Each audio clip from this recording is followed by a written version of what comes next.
This is just a short getting started guide for Reflect. So when you first log in, you're going to see a screen that looks something like this, except you won't have these scenes here. So to add your own scene, just go up here, new scene, and then we'll call this one demo, and then just drag in your PLY. You'll be asked if you want to optimize it. We recommend optimizing. It does slash the file size by 7 to 12 times depending on the level of spherical harmonics you want. And if you keep second degree spherical harmonics, then the quality is still really, really good. If you choose level 0, then the file size is going to be even smaller. But for now, we'll just prioritize quality. Hit continue. Now that's converting that file to the optimized file type. And once that's done, we'll be able to configure the scene.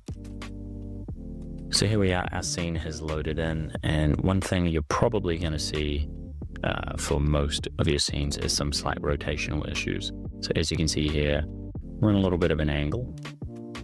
To adjust the rotation and positioning of your scene, you can just go up here to the top left, edit scene, where you have a few gizmos that you can use.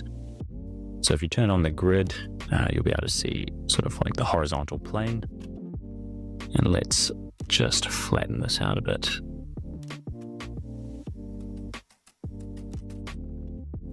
Looking pretty good.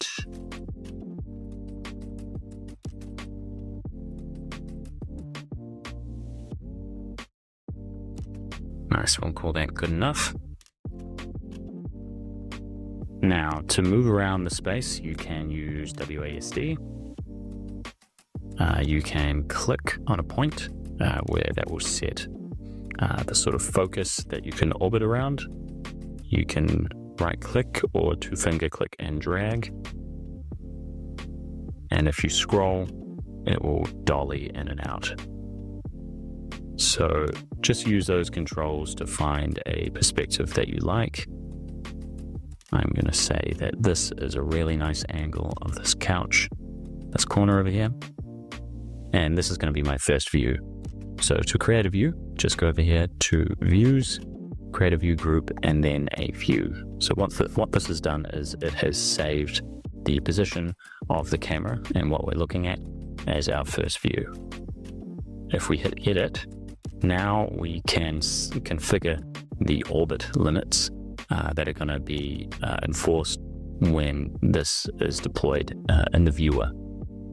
So this is what your users will see. So we can control how much they can move to the left, to the right, up and down.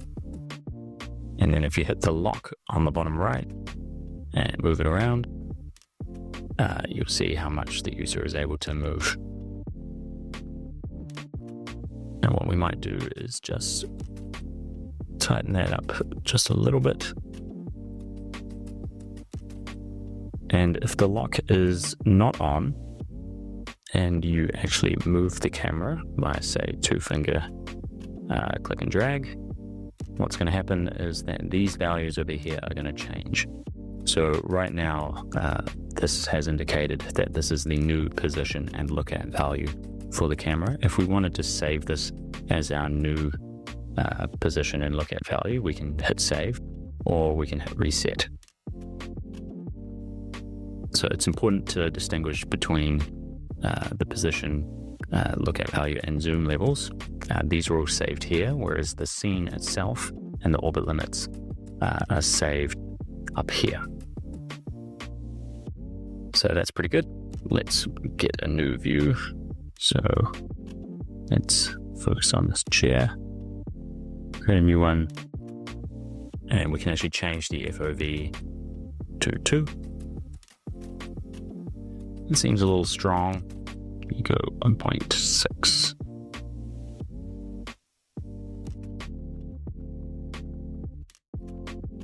Save that.